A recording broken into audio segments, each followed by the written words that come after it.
is Vincent Schilling, and this is Myths and Atrocities about Columbus and Columbus Day. I originally wrote this article, been shared over 100,000 times, and a lot of people have asked for the sources of this article, and I'm putting all those links in the description below.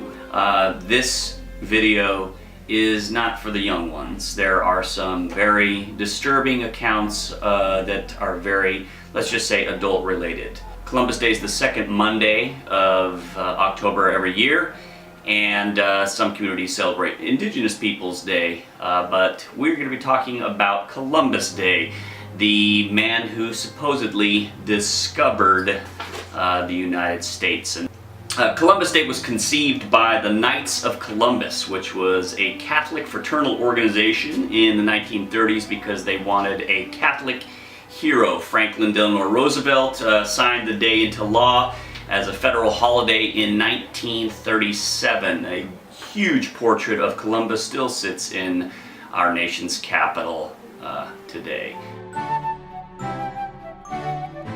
On the way, Columbus stole a sailor's reward. So after obtaining funding for his explorations to reach Asia, Columbus offered his fellow sailors that if they were to be the first ones to discover any sort of land on their journey that was funded by King Ferdinand and Queen Isabella, he would offer them a huge reward, and this amount was 10,000 maravedis, which is about $540, and at that time was about a year's salary for a sailor. When another sailor saw the land in October of 1492, Columbus retracted the reward and said, no, the last evening I saw a dim light in the west, and therefore you don't get your reward, it goes to me. So the sailor didn't get it, even though Columbus said whoever finds it first will get that reward, and Columbus essentially took it back. Columbus never ever landed in the upper 48 states. Ever. Never made it anywhere above Florida, ever. Never even went into Florida or anywhere else. Columbus quite literally landed what we now know as the Bahamas, and later Hispaniola, present-day Haiti, and the Dominican Republic.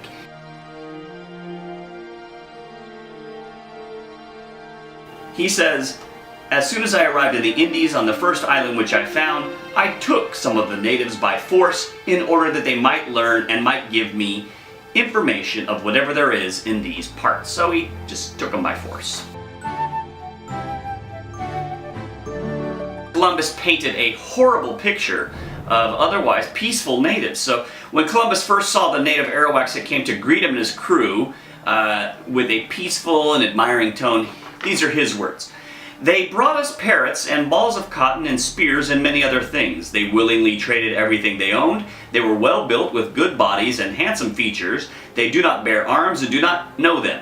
For I showed them a sword. They took it by the edge and cut themselves out of ignorance. They have no iron. Their spears are made of cane. They would make fine servants. With 50 men we could subjugate them all and make them do whatever we want." So after several months of being there, Columbus's writings changed a little bit in order to appease those he was trying to, let's just say, they're funding his trip, so he's got to make it sound good for him. So he says, after several months being there, 2 natives were murdered during trading. So Columbus, who had otherwise described the natives as gentle people, wrote, "They are evil. I believe they are from the island of Caribbee, that they eat men." He also described them as savage cannibals with dog-like noses that drink the blood of their victims, and this is still taught in schools today.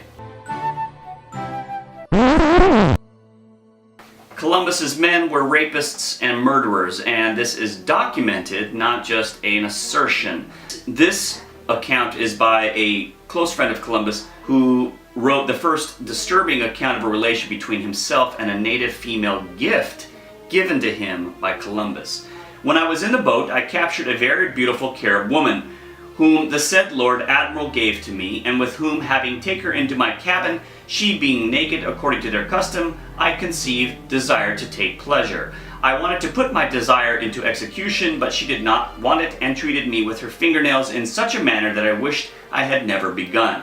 But seeing that, to tell you the end of it all, I took a rope and thrashed her well, for which she raised such unheard of screams that you would not have believed your ears. Finally we came to an agreement in such a manner that I can tell you she seemed to have been brought up in a school of harlots.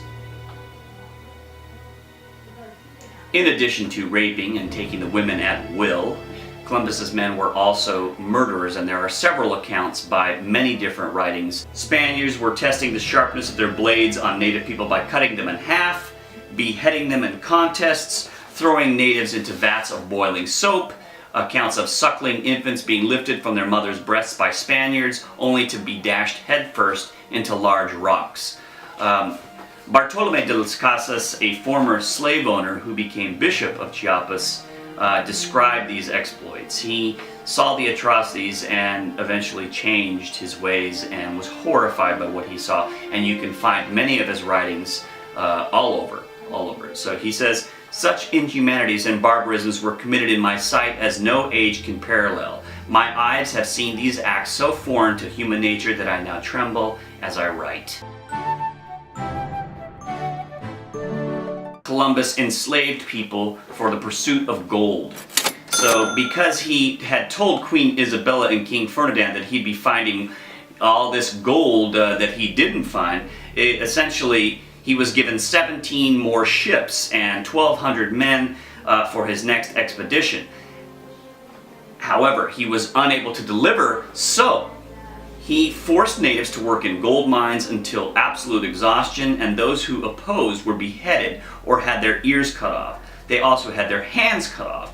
In fact, during these expeditions, all persons over age 14 had to supply at least 1 thimble of gold every 3 months and were given copper necklaces as proof of their compliance. Those who did not fulfill their obligations had their hands cut off, which were tied around their necks while they bled to death. Some 10,000 native people died without hands. In 2 years' time, 250,000 Indians on Haiti were dead. Many deaths included mass suicides or intentional poisoning, or mothers killing their babies to avoid such persecution.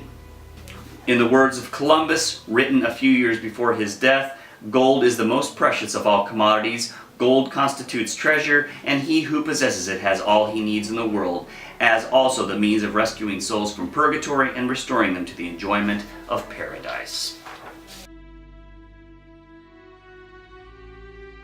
Columbus provided sex slaves to his men, young girls as a matter of fact.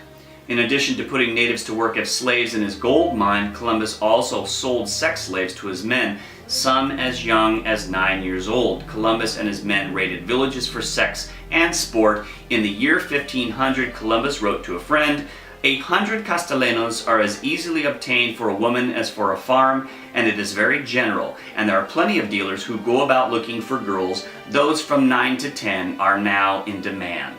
Those are Columbus's words. Columbus's men used native people as dog food. In the early years of Columbus's conquest, there were butcher shops throughout the Caribbean where Indian bodies were sold as dog food.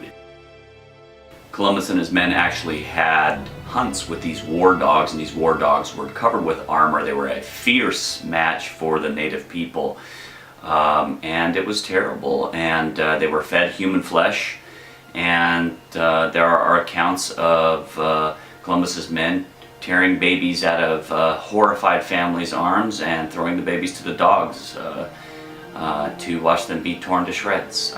It's unimaginable. Columbus was taken back to Spain in shackles.